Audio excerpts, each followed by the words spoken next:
1절부터 14절까지. 자, 청함을 받은 자와 택함을 받은 자. 사순절 우리 32일차입니다. 이 두 아들의 비유와 포도원 소작인에 대한 비유는 믿음과 순종 그리고 구원에 대한 교훈을 주는 동시에 당시 유대 종교 지도자들을 자극하는 수단으로 사용되었습니다. 오늘 본문에서 이제 예수님은 혼인잔치의 비유를 통해서 청함과 택함이라는 주제로 이 모든 내용에 대한 이제 결론을 지어 주십니다. 예수님이 다시 천국이 자기 아들을 위해서 혼인잔치를 베푼 임금과 같다 하는 그 비유로 이제 말씀을 시작하십니다. 자, 2절 천국은 마치 자기 아들을 위하여 혼인잔치를 베푼 어떤 임금과 같으니 라고 되어 있습니다. 유대인들은 중요한 잔치의 경우에 미리 초대장을 이제 보내고 다시 사람을 보내서 확인하고 또 잔칫날에 사람을 보내서 또 모셔 오는 이런 과정들 한 최소한 3번 이상의 과정을 이행합니다. 본문의 경우는 잔칫날이 되어서 최종적으로 이제 손님을 모셔오는 상황을 보여줍니다. 이미 초대에 응했던 사람들은 어떤 이유에서인지 참석 거절을 했을 뿐만 아니라 심지어는 종들을 잡아서 능욕하고 죽이기까지 합니다. 분노한 임금이 군대를 보내서 살인한 자들을 진멸하고 동네를 불살라 버립니다. 자, 무슨 이야기인가? 무례히 하나님의 종들을 박해하고 또 죽이기까지 했던 자들은 다름 아닌 유대인들 너희들이었고, 이것에 하나님께서 자신을 향한 유대인들의 이 반역적인 행동에 심히 노하셔서 그들을 징벌하신 거예요. 그 임금은 진멸당한 청한 사람들을 합당치 않은 자들로 규정합니다. 자, 8절 이에 종들에게 이르되 혼인잔치는 준비되었으나 청한 사람들은 합당하지 아니하니.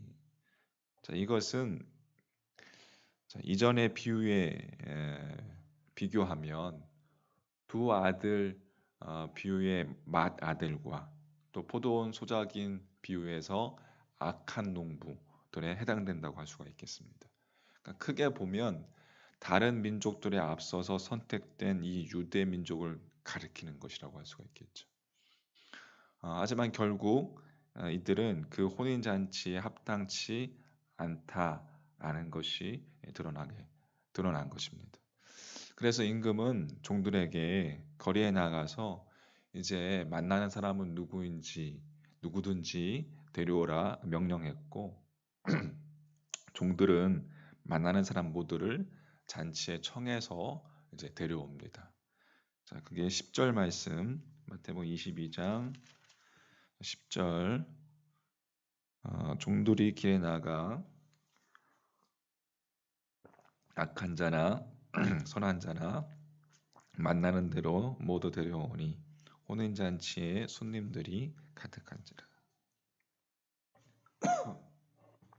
자, 이것은 이 두 아들 비유의 둘째 아들과 또 포도원 소작인 비유에서 다시 세를 얻은 농부들을 가리키는 것이고, 또 세리와 창기들 또는 구원받은 이방인들을 가리키는 것이라고 할 수가 있겠습니다. 그런데 임금은 잔치 자리에서 예복을 입지 않은 사람을 발견해요. 유대 풍습에 의하면 중요한 잔치에 참석할 때는 반드시 예복을 입어야 했습니다. 예복을 입지 않고 잔치에 참석하는 것은 주인에 대한 모욕이었어요. 특히 임금의 잔치 자리인 경우에는 반역으로 여겨진 것이죠. 그래서 임금은 그의 수족을 결박해서 내어 쫓으라 라고 명한 것입니다. 이것이 처음 청함을 받았다가 진멸된 이들의 경우처럼 청함이 곧 택함으로 이어지는 것은 아니다라는 것을 우리에게 이야기해 주는 것입니다. 다시 말해서 믿는다고 하면서도 우리가 그리스도로 예수 그리스도로 우리의 구원자 되신 그리스도로 옷 입지 않는 자들은 예수 그리스도의 공로와 하나님의 은혜를 모욕하고 자기 공로를 내세우는 자들이기 때문에 하나님 나라에 합당치 않다라고 이야기하는 것입니다. 이렇게 늘 깨어 우리는 주님의 오심을 기다려야 돼. 유대 이 결혼 풍습을 보면 이제 그 뭡니까?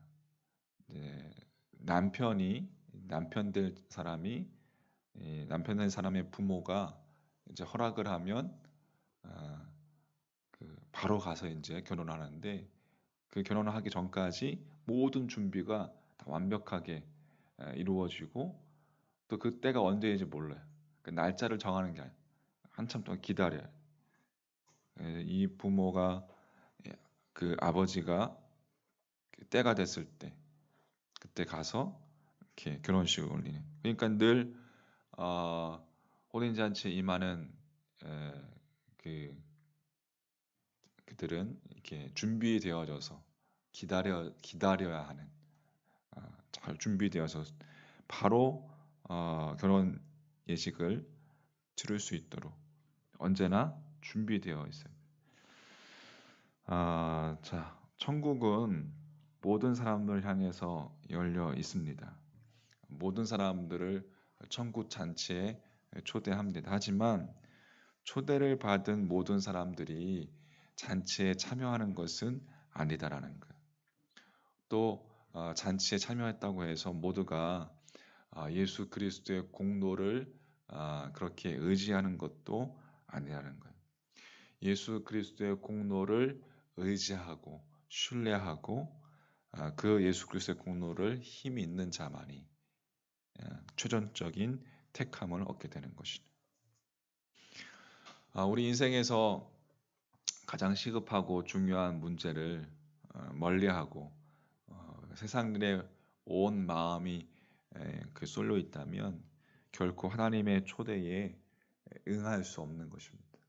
소망하기는 예수 그리스도의 보혈의 능력으로 우리에게 주신 의의 옷을 입고 하늘나라의 천국 잔치에 참여하는 여러분과 제가 되기를 주님의 이름으로 간절히 축원합니다.